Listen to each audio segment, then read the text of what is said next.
Ya, salam, puji syukur kepada Tuhan. Kita hari ini masih bisa diberi kesempatan oleh Tuhan ya untuk bersekutu di Komisi Wanita Elizabeth. Puji syukur kepada Allah. Meskipun kita dibatasi oleh media karena adanya COVID-19 ini. Tetapi bukan halangan untuk kita tidak bersekutu kepada Tuhan. Bukan alasan dan halangan untuk tidak menguatkan hubungan kita kepada Tuhan. Sebelum kita memulai persekutuan kita, mari kita berdoa dahulu ya. Terpujilah Engkau ya Allah, kami bersyukur pada Engkau, di mana kami pada hari ini boleh melayani-Mu lagi Tuhan, melayani-Mu lagi di persekutuan Komisi Wanita Elizabeth ini Tuhan. Kami mengucap syukur atas semuanya yang Kau berikan. Tiba saatnya kami akan memulai persekutuan kami. Tuhan tolong untuk setiap kami, berikan kami hati untuk serius ya Tuhan untuk melayani-Mu, sikap memberikan yang terbaik untuk-Mu ya Tuhan. Mohon ya Tuhan, ampuni segala dosa-dosa kami yang kami lakukan kepadamu, baik secara sengaja maupun tidak sengaja.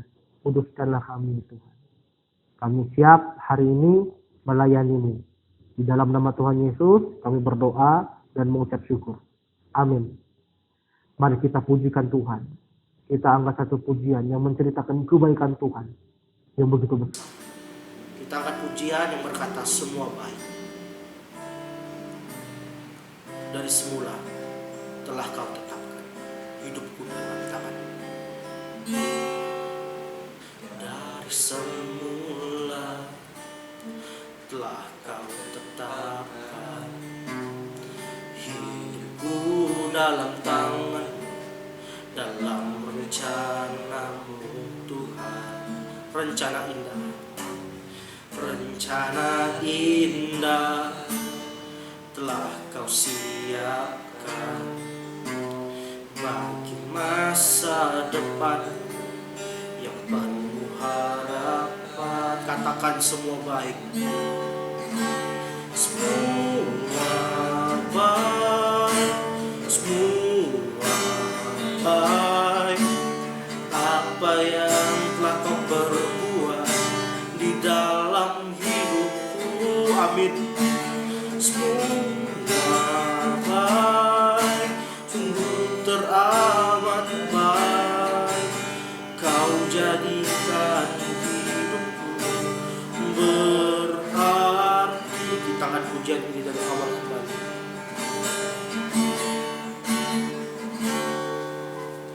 Dari semula telah Kau tetapkan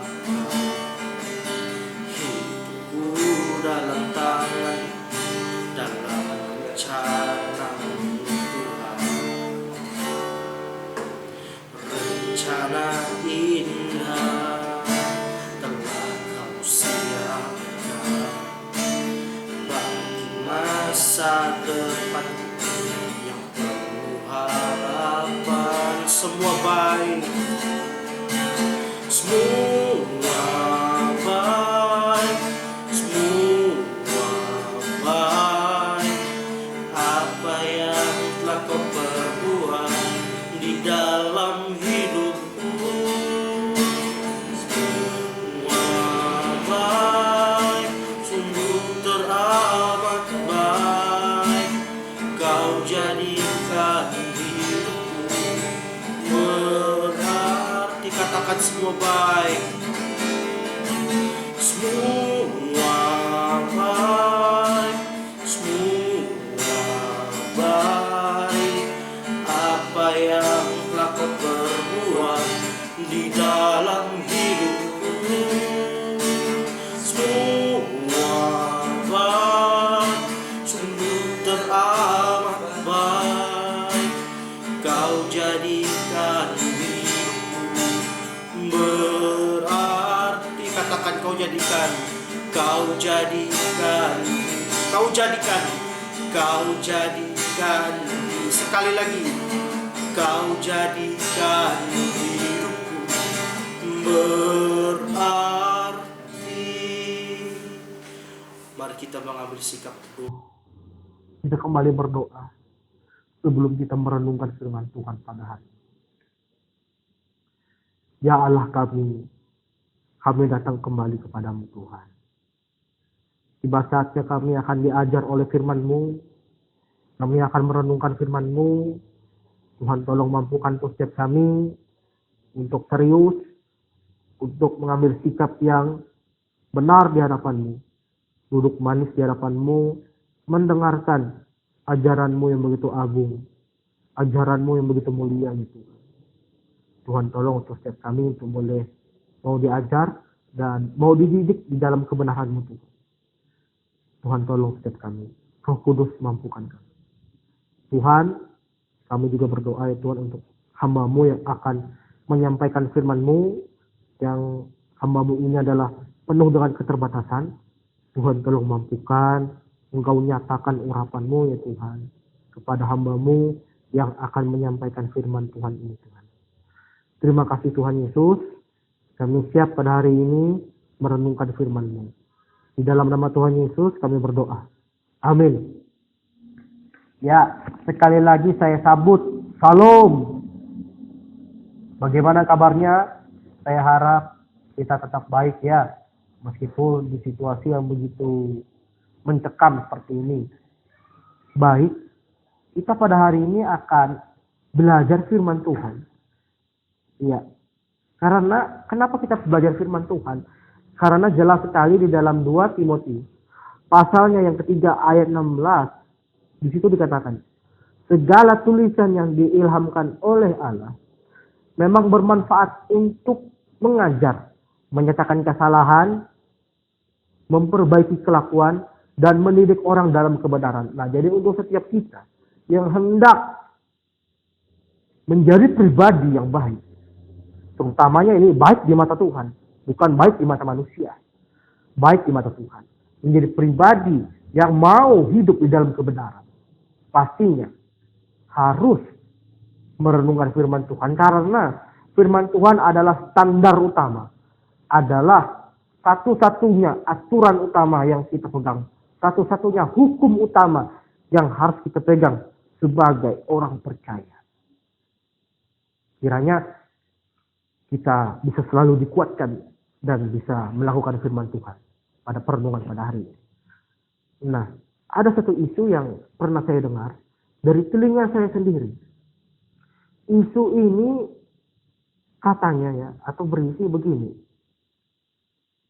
Apakah memang pemberitaan firman Tuhan atau penginjilan secara umumnya itu hanya dilakukan oleh pendeta saja? Apakah penginjilan ini hanya dilakukan oleh hamba Tuhan saja? Secara tanda kutip hamba Tuhan tetap di gereja. Atau pemberitaan firman Tuhan ini hanya dilakukan oleh mahasiswa dan lulusan teologi saja? Apakah itu benar? Ya. Nah, ini yang akan kita pelajari. Kita melihat dari perspektif firman Tuhan. Kita melihatnya dari sudut pandang Tuhan. Ya. Mari kita buka kitab kita. Kita akan belajar pada hari ini untuk menjawab isu-isu seperti ini. Ya. Kita membuka kitab kita yang terdapat di dalam Kisah Para Rasul pasalnya yang ke-16 ayat 13 sampainya yang ke-15. Sekali lagi, Kisah Para Rasul pasalnya yang ke-16 ayatnya yang ke-13 sampai 15. Saya akan bacakan untuk kita semua. Paulus di Filipi. Pada hari Sabat, kami keluar pintu gerbang kota. Kami menyusur tepi sungai dan menemukan tempat sembahyang Yahudi yang sudah kami duga ada di situ. Setelah duduk, kami berbicara kepada perempuan-perempuan yang ada berkumpul di situ.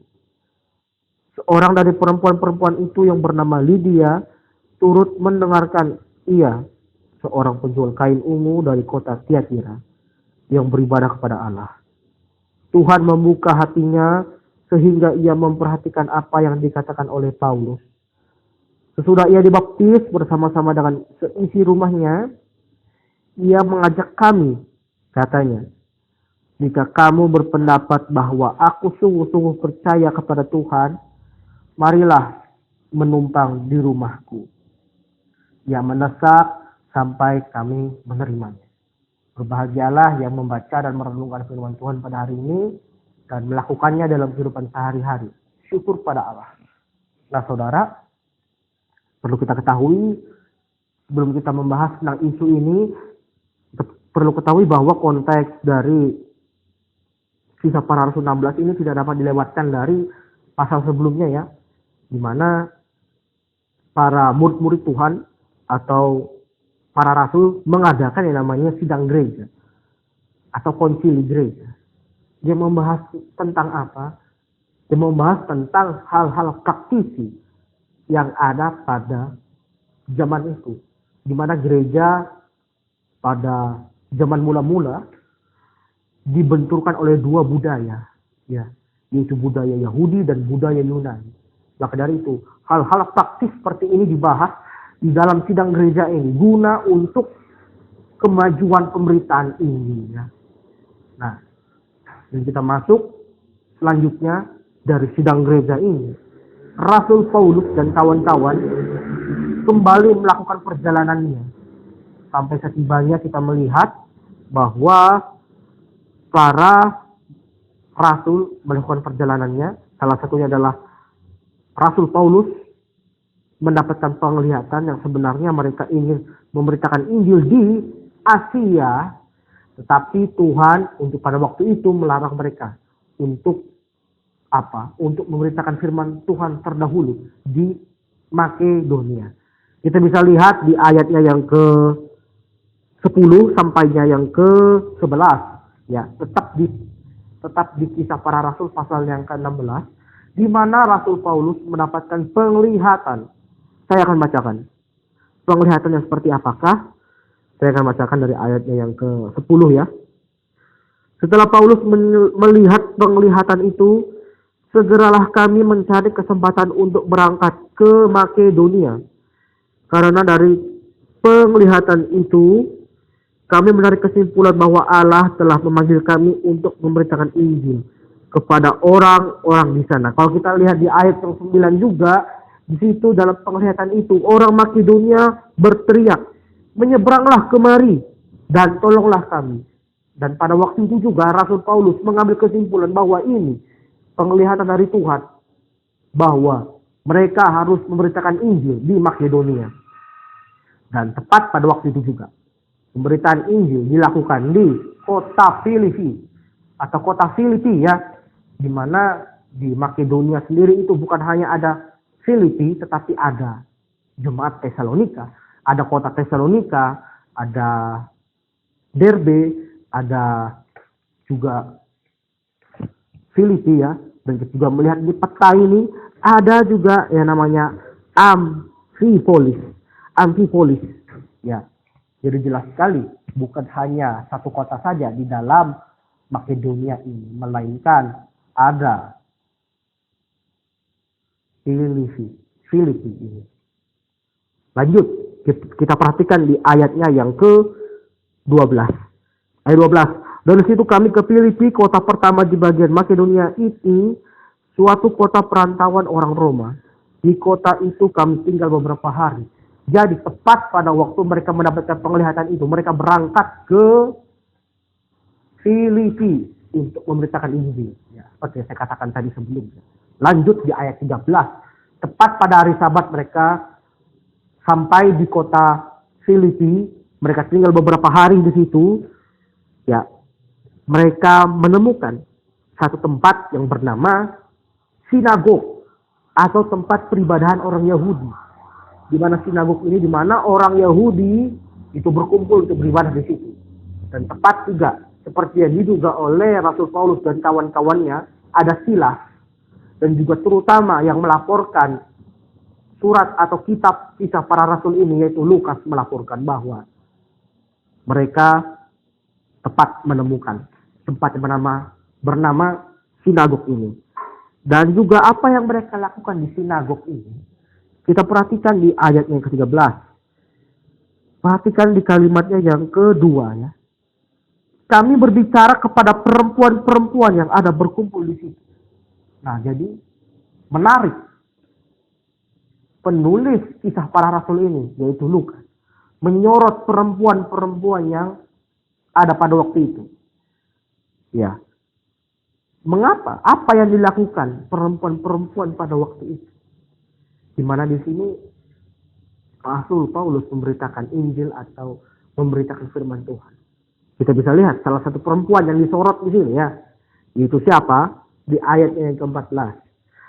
Seorang dari perempuan-perempuan itu yang bernama Lydia turut mendengarkan ya seorang penjual kain ungu dari kota Tiatira yang beribadah kepada Allah. Nah, salah satu kita bisa melihat mengambil kesimpulan bahwa perempuan-perempuan itu yang ada di sekumpulan sinagog di kota Filipi ini adalah mereka merenungkan firman Tuhan, apa yang disampaikan oleh Rasul Paulus. Nah, jadi kita bisa melihat juga di kalimat selanjutnya di ayat yang ke-14. Yang beribadah kepada Allah, Tuhan membuka hatinya sehingga ia memperhatikan apa yang dikatakan oleh Paulus. Nah, ini ada poin yang mau kita tekankan. Poin pertama yang kita lihat adalah merenungkan firman Tuhan. Ya, merenungkan firman Tuhan. Kita patut mengerti terdahulu, ini adalah poin dasarnya, bahwa segala apa yang kita lakukan, segala apa yang kita lakukan dalam kehidupan kita ini tidak terlepas dari campur tangan Tuhan. Termasuk juga di dalam pemberitaan Injil yang dilakukan oleh Rasul Paulus. Karena apa? Karena Allah adalah Tuhan yang berdaulat. Itu semua tidak dapat dipungkiri. Dan ini juga yang membantah satu pemahaman yang bernama deisme yang mengatakan bahwa Allah meninggalkan umatnya ketika segala sesuatu itu terjadi. Nah, jadi itu membantah pemahaman ini. Kita bisa melihat bahwa Allah turut bercampur. Perhatikan di kata Tuhan membuka hatinya. Perhatikan di kalimat itu ya. Tuhan membuka hatinya. Nah, jadi saudara, kita terpujilah nama Tuhan. Kita memuji Tuhan. Kita bisa merenungkan firman Tuhan pada hari ini. Itu tidak dapat dilepaskan dari Tuhan yang bercampur tangan. Tuhan yang berbelas kasihan kepada setiap ciptaannya. Terutama kepada setiap orang-orang yang percaya kepadanya. Tuhan bercampur tangan di dalam segala sesuatu. Termasuk juga dalam pemberitaan Injil ini. Dan juga kita bisa melihat bahwa Lydia ini sungguh-sungguh bertobat. Sungguh-sungguh percaya ya. Kita perhatikan di ayatnya yang ke-15. Sesudah ia dibaptis bersama-sama dengan seisi rumahnya. Nah ini, dia dibaptis ya. Ketika Lydia ini adalah seorang Yunani berasal dari Tiatira yang menganut agama Yahudi, menganut pemahaman ajaran perjanjian lama ya. Dikatakan di sini, Lukas mengatakan dia ini adalah orang yang beribadah kepada Allah. Nah, tetapi kita bisa melihat di kalimat selanjutnya Tuhan membuka hatinya dan tepat di ayat 15 dia dibaptis. Nah, jadi ini juga sebagai peringatan saudara kepada setiap kita, sudah kita sungguh-sungguh percaya kepada Tuhan, sungguh-sungguh beriman kepada Allah yang benar, sungguh-sungguh memiliki Allah yang benar, percaya kepada Dia. Nah, ini yang kita patut renungkan. Inilah iman yang sejati. Iman kepada Allah yang benar, yaitu kepada Yesus Kristus. Nah, itu poin yang pertama. Poin yang kedua akan kita lihat di sini. Apakah Lydia ini hanya sebatas percaya saja, hanya sebatas beriman saja, hanya sebatas dibaptis saja, tidak berbuat apa-apa?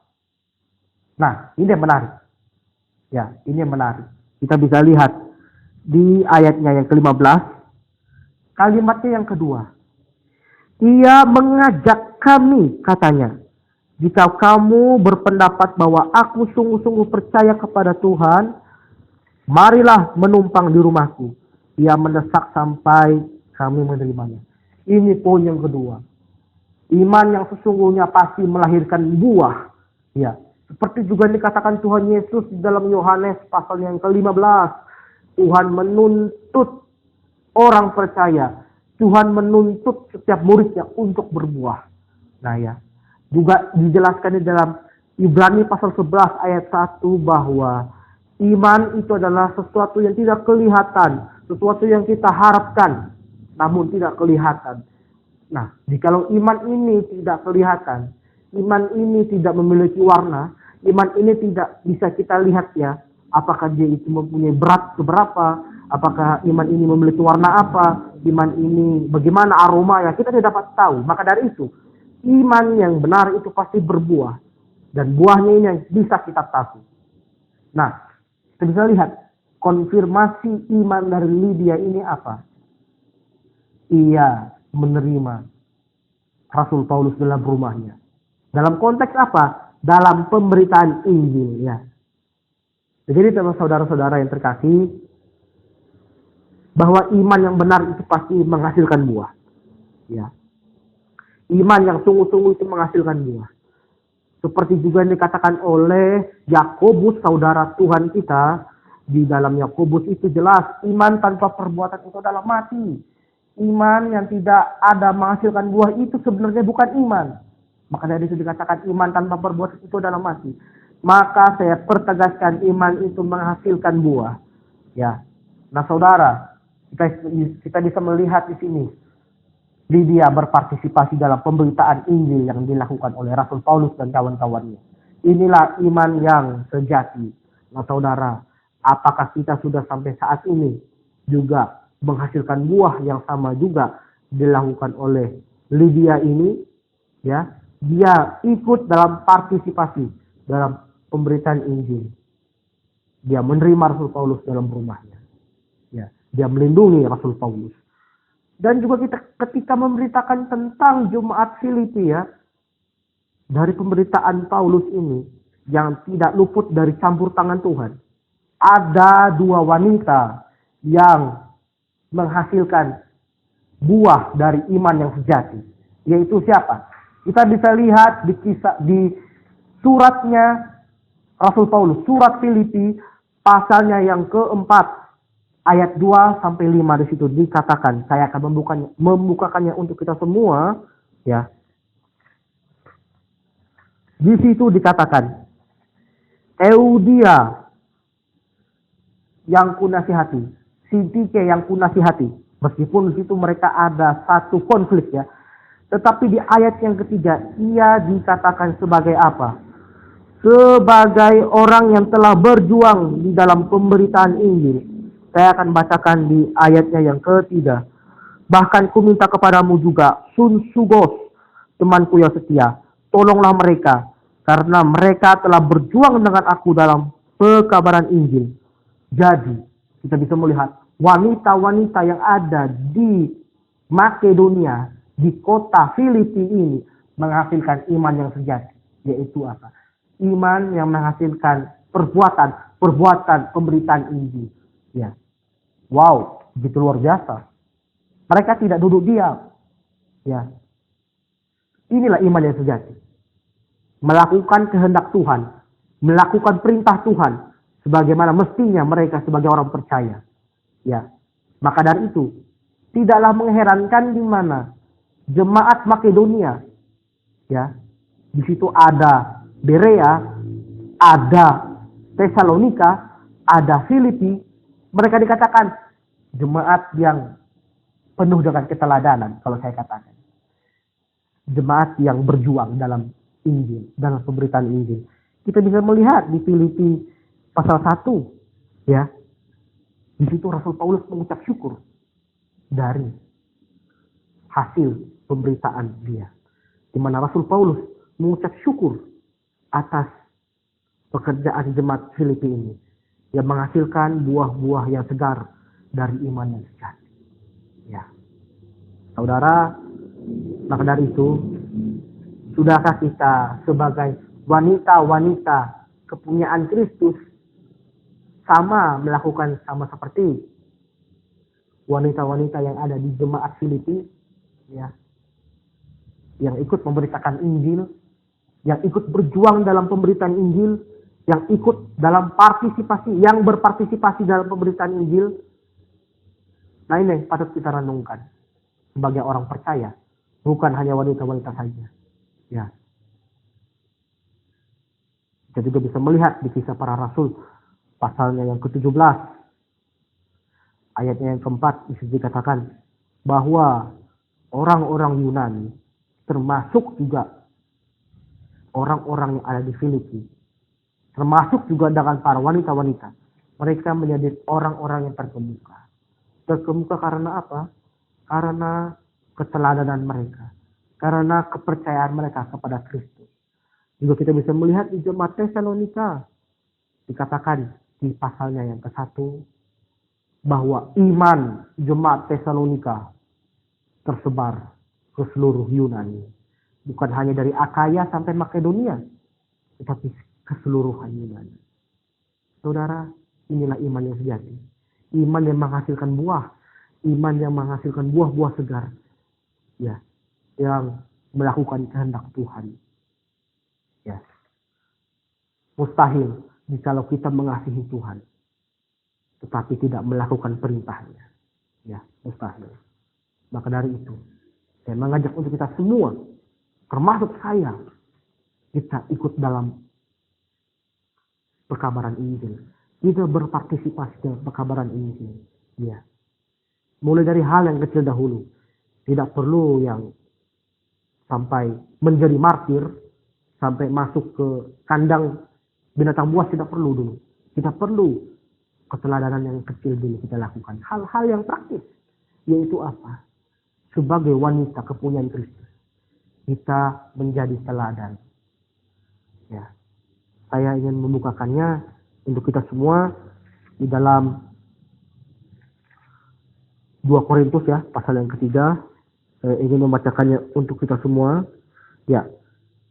Tepat yang ayat 2. 2 Korintus pasal 2, ayatnya yang kedua. Ya.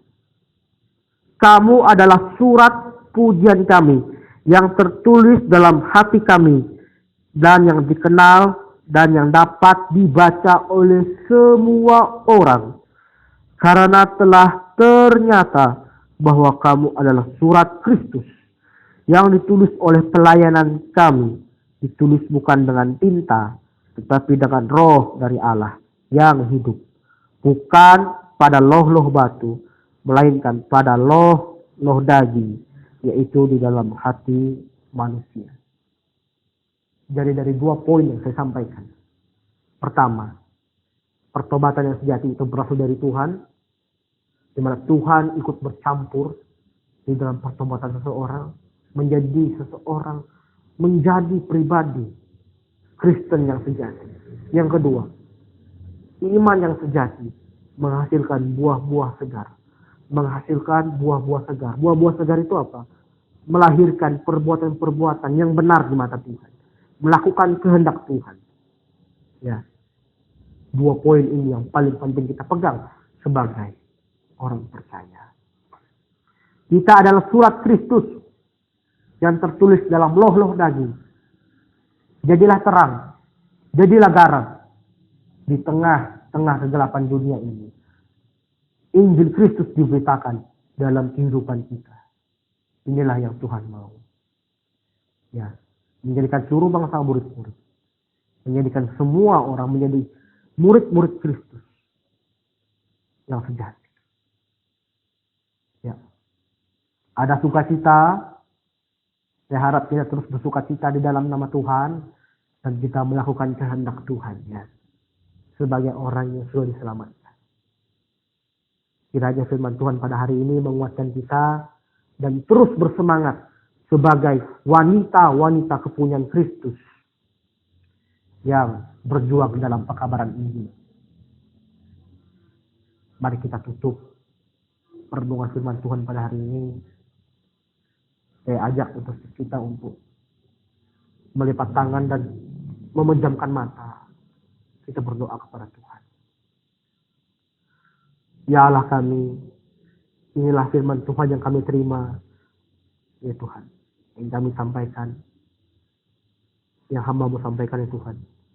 Di mana kami boleh belajar dari salah satu hamba-Mu, yaitu Lydia, jemaat Filipi, dan juga Eudia dan Sintike, wanita-wanita yang luar biasa, di mana mereka berjuang di dalam pekabaran Injil. Mereka berjuang menjadi surat-surat Kristus yang terbuka. Mereka berjuang sebagai pribadi yang menjadi garam dan terang di sekitar mereka. Tuhan, inilah kerinduan kami. Kami ingin menjadi seperti mereka yang hidup benar di mata-Mu, yang melakukan kehendak-Mu ya Tuhan. Melakukan apa yang Kau mau, yang menyenangkan hati-Mu. Kami mohon Tuhan, Engkau beri kekuatan kepada kami untuk melakukan firman-Mu ini. Terima kasih Tuhan Yesus. Inilah doa kami dengan penuh ucapan syukur. Kami siap melakukannya. Amin. Tiba saja kita akan menaikkan pokok-pokok doa kita. Kita akan berdoa syafaat. Pertama, kita berdoa untuk bangsa dan negara kita ya. Kita tahu bahwa negara kita ini sekarang lagi kritis ya, akan COVID-19 ini. Kita berdoa untuk setiap pemimpin kita yang berjuang untuk melawan ini. Kita juga berdoa untuk tim medis juga yang berjuang ya untuk melawan COVID-19 ini. Yang kedua, kita juga berdoa untuk pemberitaan Injil ya, yang ada di bangsa kita, di seluruh dunia. Kita doakan untuk setiap kita untuk juga boleh berpartisipasi dalam pemberitaan Injil. Kita juga berdoa untuk setiap hamba-hamba Tuhan yang berpartisipasi dalam pemberitaan Injil. Yang ketiga, kita berdoa untuk gereja kita ya. Kita berdoa untuk terkhususnya komisi wanita ini, supaya komisi wanita ini terus bertumbuh di dalam Kristus Yesus. Mari kita berdoa ya untuk ketiga pokok ini. Bapa di surga, kami mengucap syukur Tuhan atas kasih setia-Mu yang Kau limpahkan kepada setiap kami. Tuhan, kami berdoa Tuhan untuk bangsa kami Tuhan, bangsa Indonesia, di mana bangsa kami bergumul Tuhan, di mana bangsa kami sedang bergumul adanya COVID-19 ini. Tuhan tolong mampukan, Tuhan tolong beri kekuatan kepada setiap pemimpin-pemimpin yang ada ya Tuhan, yang berjuang mengatur, yang berjuang mengkoordinir apapun yang sesuai bidangnya Tuhan. Tuhan tolong mampukan setiap menteri-menteri, presiden kami, pada setiap gubernur, wali kota, bupati Tuhan, yang berjuang untuk mengatur setiap daerah yang ada. Baik dari segi ekonomi, infrastruktur, dan sumber daya manusia itu. Tuhan tolong Kau cukupkan dan mampukan. Tidak lupa juga kami berdoa ya Tuhan untuk pemberitaan Injil, untuk penginjilan. Kami berdoa untuk setiap kami supaya kami juga boleh ikut bergabung ya Tuhan dalam pemberitaan Injil ini Tuhan. Kami boleh melakukan firman-Mu ya Tuhan, mohon ya Tuhan. Kami juga boleh bergabung dalam pemberitaan Injil ini. Tidak lupa juga kami berdoa untuk setiap orang yang diinjili. Tuhan tolong lembutkan hatinya. Tuhan tolong mampukan supaya dalam pemberitaan Injil ini tidak ditolak Tuhan. Lembutkanlah hati mereka. Jangan keraskan ya Tuhan. Mohon. Kami juga berdoa untuk setiap hamba Tuhan juga yang bergerak dalam pemberitaan Injil, yang berpartisipasi ya Tuhan. Tuhan tolong Engkau yang memberkati mereka dan melindungi mereka. Kami juga berdoa ya Tuhan untuk gereja ini, juga terkhususnya komisi wanita Elizabeth ini Tuhan. Berdoa untuk setiap jemaat-Mu. Tuhan tolong Engkau yang menguatkan iman mereka dan memberikan pertumbuhan kepada setiap anak-anak-Mu, kepada setiap jemaat-Mu ya Tuhan. Biarlah jemaat-Mu menjadi pribadi yang setiap hari, makin bulan, makin tahun, menjadi pribadi yang melakukan firman-Mu dan kudus selalu Tuhan. Mohon Tuhan, Engkau yang memberi kekuatan kepada setiap kami. Juga berdoa ya Tuhan untuk setiap apapun yang direncanakan di dalam komisi wanita Elizabeth. Tuhan tolong mampukan dan beri hikmat ya Tuhan untuk merencanakan apapun yang ada, yang dilakukan dalam komisi ini. Biarlah semuanya ini terjadi itu untuk kemuliaan Tuhan semata, bukan untuk kami Tuhan. Terima kasih Tuhan Yesus. Inilah doa pokok kami Tuhan yang kami naikkan kepadamu. Kami sandarkan di dalam nama Tuhan Yesus. Amin. Ya, tiba saatnya kita akan menutup persekutuan kita ya pada hari ini. Kita kembali pujikan pujian yang berkata, semua baik dari rapnya saja.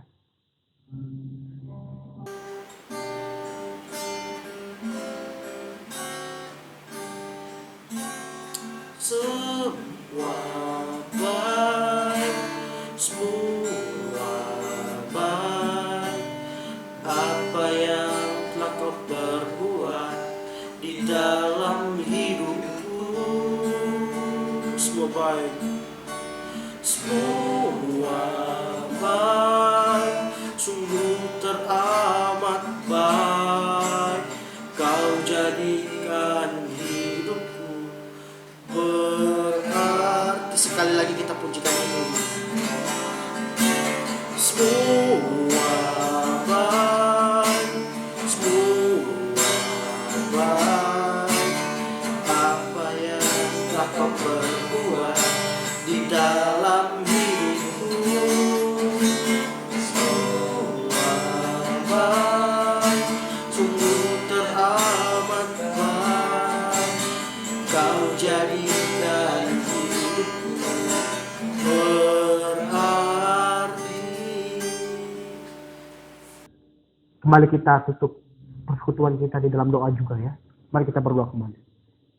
Ya Tuhan Allah kami menutup persekutuan kami Tuhan, persekutuan wanita Elizabeth. Biarkanlah kami Tuhan menjadi pelaku-pelaku firman-Mu, menjadi pribadi yang berkenan di hadapan-Mu Tuhan. Pribadi yang berkenan di hadapan-Mu dan yang menyenangkan-Mu. Ya Tuhan Yesus, kami tutup persekutuan kami di dalam nama-Mu. Haleluya. Amin.